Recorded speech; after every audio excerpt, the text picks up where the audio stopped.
ఆ big boss house అంటేనే దరిద్రము. పోయినసారి ఏం చేసింది, మాదిరి గారు వచ్చారు, ముసలోడిని పెళ్లి చేసుకుంది. మరి ఆమె కూడా ఒక మంచి మెసేజ్ ఇచ్చింది కదా, భర్తలు వదిలేసినా ఏం పర్వాలేదు, ఇంకో పెళ్లి ఒకటి కాకుంటే 4 చేసుకోండి అన్నట్టు ఆమె ఒక మెసేజ్ ఇచ్చిపోయింది ఆడ. బిగ్ బాస్ హౌస్ చెత్త బిగ్ బాస్ హౌస్ అని చెప్తున్నాను. ఆల్రెడీ కొంతమందిని రికమెండేషన్ వాళ్ళకి సెట్ చేసి పెట్టేశారు నాగార్జున గారు. నీకు చాలా టాలెంట్ ఉంది దాంట్లో, మరి నీ మాటలు కూడా ఎంతో డబల్ మీనింగ్లు మాట్లాడతావు నువ్వు. అలాగా వీళ్ళు టాలెంట్ చూపించుకుంటున్నారు కానీ నీలాగా ప్రవర్తించట్లేదు అక్కడ. ఎవరికన్నా సామాన్యులకే ఇవ్వాలి.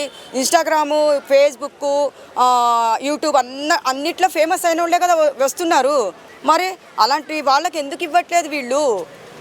వీళ్ళకి ఆడియన్స్ కూడా ఏం చెప్తారు, ఎందుకు మీరు అంత దిగజారిపోతున్నారు? ఎందుకంటే మరీ ఘోరంగా అక్కడిపై ఏడవడం, అసలు ఎందుకు అంత పైసలు సంపాదించాలంటే చాలా చేస్తున్నారు, చాలా కష్టపడి 99 మార్గాలు. డబ్బులు సంపాదించడానికి, ఫేమస్ అవ్వడానికి 99 మార్గాలు. ఆ మార్గం వదిలేసి ఈ దరిద్రమైన మార్గం ఎన్నుకున్నారు. ఆ హౌస్లోకి పోయి ఏం పీక్తారమ్మా మీరు? ఏం చేస్తారు? అక్కడికి పోవడం ఎందుకు? అప్లికేషన్లు పెట్టుకోవడం ఎందుకు? వాళ్ళు అన్నారని మళ్ళీ బాధపడడం ఎందుకు? మళ్ళీ మీరు వీడియోలు పెట్టడం ఎందుకు? అలా పెట్టి మీరు ఇంత అవమాన అవ్వడం అవసరమా చెప్పండి ఒకసారి.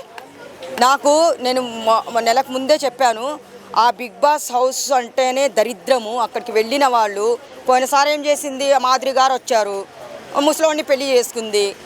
మరి ఆమె కూడా ఒక మంచి మెసేజ్ ఇచ్చింది కదా, భర్తలు వదిలేసినా ఏం పర్వాలేదు, ఇంకో పెళ్లి ఒకటి కాకుంటే 4 చేసుకోండి అన్నట్టు ఆమె ఒక మెసేజ్ ఇచ్చిపోయింది ఆడ. అంతే కదా మరి. అలాంటిది కొంతమందికి సెట్ అవుతుంది కానీ ఇలాంటి వాళ్ళకి, మన లాంటి వాళ్ళకు ఆ బిగ్ బాస్ హౌస్ వేస్ట్. నన్ను అడిగితే చాలా ఉన్నాయి, చాలా అంటే ఫేమస్ అవ్వాలంటే ఎన్ని మార్గాలు. పోయమ్మ చూస్తుంటే దాంట్లో వెళ్ళొచ్చు కదా, అక్కడికి పోవడము, ఏడ్చుకుంటూ రావడము నచ్చలా నాకు. అతనికి వచ్చే జన్మలో 10,000 కావాలనుకున్నా, బురదలో పొలాడంటే అతను బురదలో పొలాడాడు. ఎందుకు అంత ఇది అతనికి? నిజంగా అతను అంటే ఇప్పుడు నేను ఈ జన్మలో మంచిగా పుట్టాను, వచ్చే జన్మలో పందిగా పుట్టాలని అన్నాడు. అక్కడ నవదీప్ ఏమన్నాడు, ఎందుకు అని అడిగినప్పుడు బురదలో పొల్లాడాలి అన్నాడు.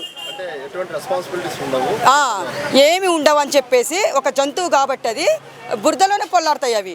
అలాగా అబ్బాయి టాలెంట్ చూపించుకోవడానికి, అంటే ఆయన మనిషిగా ఉన్నప్పుడే బురదలో పొల్లాడాడంటే ఆయన ఏ కోరిక కోరాడు?